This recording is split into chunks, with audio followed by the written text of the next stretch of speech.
Hey guys, what's going on? Working on part 3 now, which is gluing your tires together and also the rims. Now, I picked up this epoxy. First time I tried using this one, I'm not happy with it. So, I'm going to go out and I'm going to pick up JB Weld for the rim because I know that stuff's good. It's well known. So, this stuff a little sad with, but anyways, whatever. But to help kind of move along and so I can make this video, I'm using Gorilla Tape to bring the two halves together. And then I have some a little bit of super glue that I'll apply to the inside.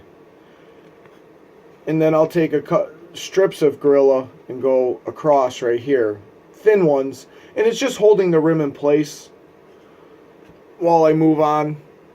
Later today I'm going to pick up JB Weld, and then I will apply the JB Weld to the inside of the back.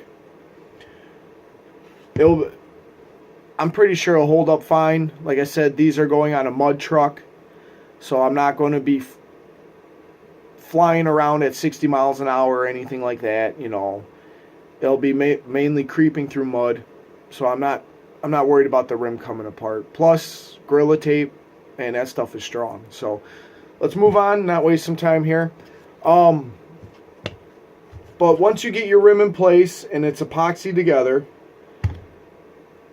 time to glue the tires. Now, you should have the tires off the rims. This would make things so much easier, but I had trouble getting the glue to break, and I figured I can just work around it, which, you know, I have been able to do. So, in the beginning I told you to save that strip you cut off. This is where you're going to need it.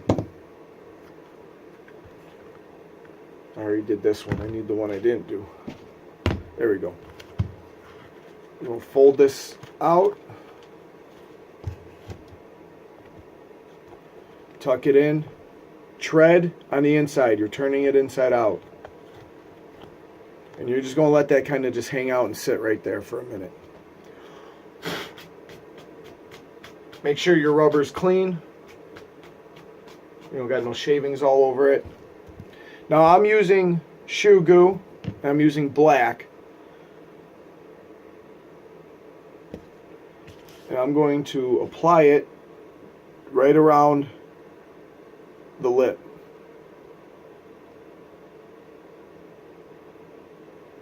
You don't have to put a whole bunch. As you can see, I'm just making like a bead of it going around. And like I said, if the tires are off, this would be a lot easier to do. I'm just trying to work around it. I've already kind of finished one tire. I'll show you that one here in a minute. And like I said, I was able to complete it without removing the tires from the rim.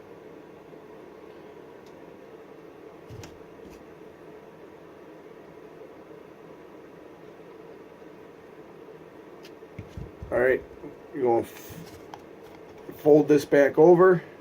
This is the side with your bead of shoe goo or whatever rubber epoxy you want to use. Now, I'm going to cut just a small piece of this tread off.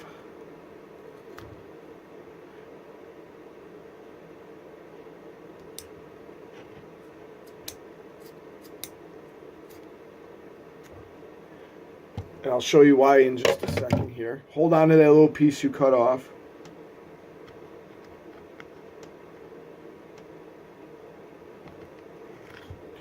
Now you want it so it's half on and half overhanging, because the other half is going to support the top.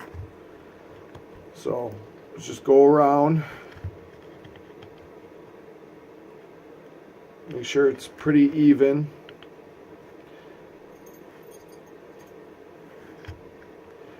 Now, this is my first time making these and cutting them. I'm sure there's probably better ways, and there's people that have plenty of experience making it, so feel free to share your way. It'll be helpful to all. Okay, so now that that's set halfway in, We're going to let that shoe goo dry. I already got these ones. The rest of them are drying. Now here's the one I completed. Okay. Next set I make, I'm going to go a little more narrower. I wish I did with this, but you know, the standard tire was so much longer, so still got the same effect. It's a great mud pattern. The Dremel tool, like I said, it worked at cutting it. I am going to get a hot knife for my next set that I shorten. It'll make a much cleaner cut than my Dremel. You can see some of the shoe goo in there. I'm not too worried because this isn't a show truck. It's going to be a mud truck, and these tires are going to be caked in mud. You're not going to see the little excess of shoe goo coming out from the seam.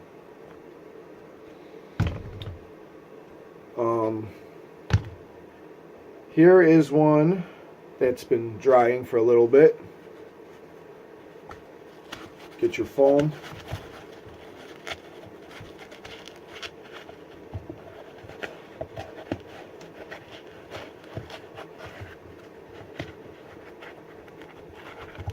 Now you're going to work this foam in underneath that part you just installed, that ring.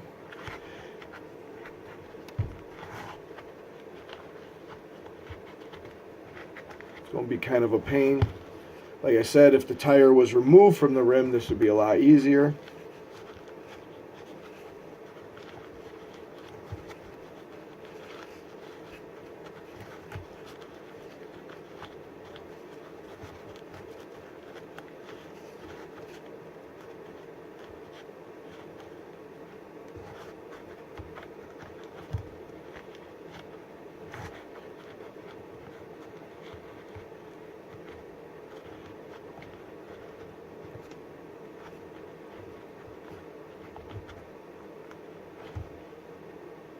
Now that little piece I had to cut out was because the diameter of that ring is set to the full diameter of the tire. But when you go to tuck it in, it's going to be shorter now. And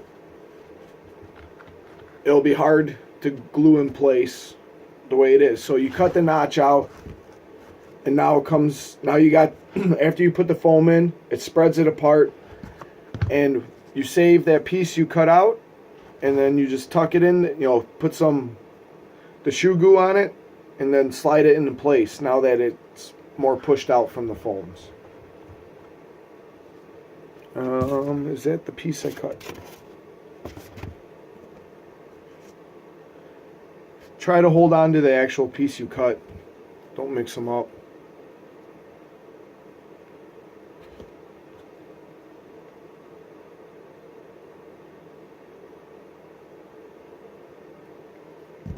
Just get a little dab of it.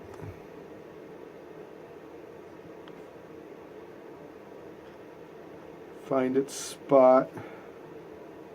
Try to get it in place.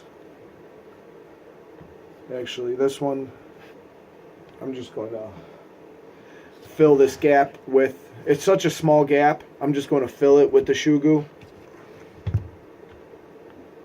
Alright, try to get your foam in place, everything in place. Now you're going to take your shoe goo and you're going to apply it to the overhang piece.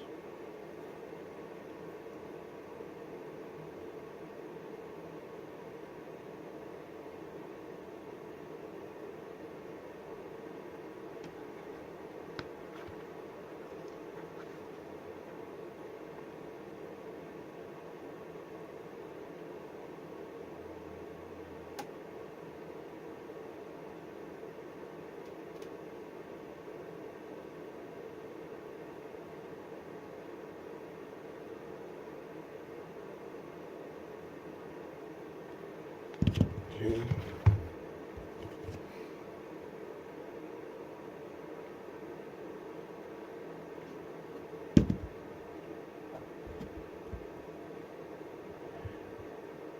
Now be careful when you're bringing the tire back down and overlapping, because it's going to want to just snap right onto it. You want it to kind of gently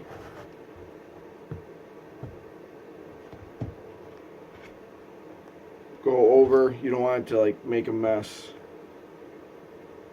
Get it over that bead.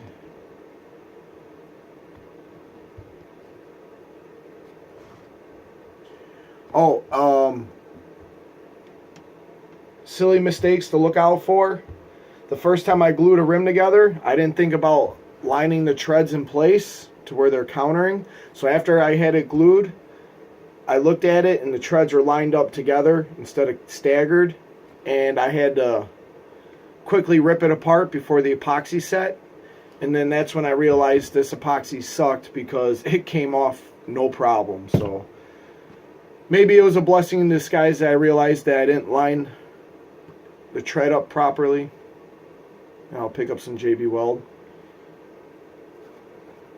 Okay, so just once the tire's brought together, you kind of just slide the two halves together, and it'll pick up some of the glue and push it forward, and it'll help seal the parting line.